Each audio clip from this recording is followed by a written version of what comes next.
ગુજરાતમાં માર્ચ મહિનાની શરૂઆતથી જ તાપમાનમાં વધઘટ થઈ રહ્યું છે. ભારતીય હવામાન વિભાગે માહિતી આપી છે કે ઉત્તર પશ્ચિમી ભારતમાં સતત 2 પશ્ચિમી વિક્ષેપો સક્રિય થવાના છે, જેની અસર 26 માર્ચથી અને 28 માર્ચથી ફરીથી અનુભવાશે તેવી અપેક્ષા છે. ભારતીય હવામાન વિભાગ IMDની નવીનતમ આગાહી અનુસાર આ 2 પશ્ચિમી વિક્ષેપોની સાથે અનેક સાયક્લોનિક સર્ક્યુલેશન અને ટ્રફ સિસ્ટમ્સ પણ સક્રિય છે. પરિણામે દેશના વિવિધ ભાગોમાં ફરી એકવાર વરસાદ, વાવાઝોડું, વીજળી અને જોરદાર પવનનો અનુભવ થવાની સંભાવના છે. ત્યારે ગુજરાતમાં પણ વરસાદની આગાહી આપવામાં આવી છે. ગુજરાતમાં માર્ચ મહિનાની શરૂઆતથી જ તાપમાનમાં વધઘટ થઈ રહ્યું છે.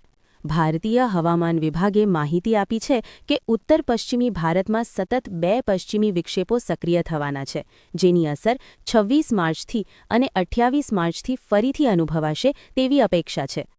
ભારતીય હવામાન વિભાગ IMDની નવીનતમ આગાહી અનુસાર આ 2 પશ્ચિમી વિક્ષેપોની સાથે અનેક સાયક્લોનિક સર્ક્યુલેશન અને ટ્રફ સિસ્ટમ્સ પણ સક્રિય છે. પરિણામે દેશના વિવિધ ભાગોમાં ફરી એકવાર વરસાદ, વાવાઝોડું, વીજળી અને જોરદાર પવનનો અનુભવ થવાની સંભાવના છે. ત્યારે ગુજરાતમાં પણ વરસાદની આગાહી આપવામાં આવી છે. ગુજરાતમાં માર્ચ મહિનાની શરૂઆતથી જ તાપમાનમાં વધઘટ થઈ રહ્યું છે.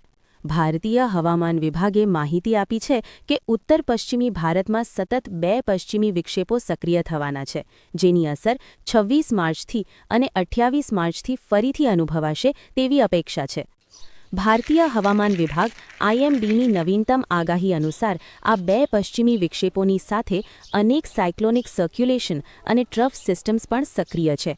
પરિણામે દેશના વિવિધ ભાગોમાં ફરી એકવાર વરસાદ, વાવાઝોડું, વીજળી અને જોરદાર પવનનો અનુભવ થવાની સંભાવના છે. ત્યારે ગુજરાતમાં પણ વરસાદની આગાહી આપવામાં આવી છે. ગુજરાતમાં માર્ચ મહિનાની શરૂઆતથી જ તાપમાનમાં વધઘટ થઈ રહ્યું છે.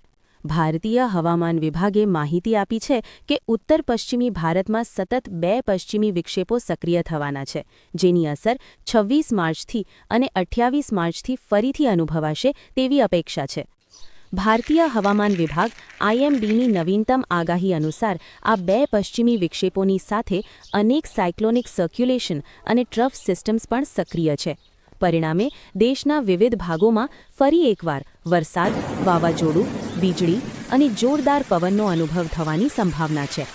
ત્યારે ગુજરાતમાં પણ વરસાદની આગાહી આપવામાં આવી છે. ગુજરાતમાં માર્ચ મહિનાની શરૂઆતથી જ તાપમાનમાં વધઘટ થઈ રહ્યું છે.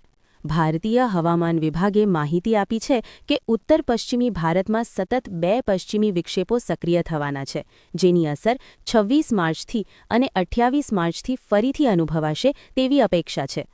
ભારતીય હવામાન વિભાગ IMDની નવીનતમ આગાહી અનુસાર આ 2 પશ્ચિમી વિક્ષેપોની સાથે અનેક સાયક્લોનિક સર્ક્યુલેશન અને ટ્રફ સિસ્ટમ્સ પણ સક્રિય છે. પરિણામે દેશના વિવિધ ભાગોમાં ફરી એકવાર વરસાદ, વાવાઝોડું, વીજળી અને જોરદાર પવનનો અનુભવ થવાની સંભાવના છે. ત્યારે ગુજરાતમાં પણ વરસાદની આગાહી આપવામાં આવી છે.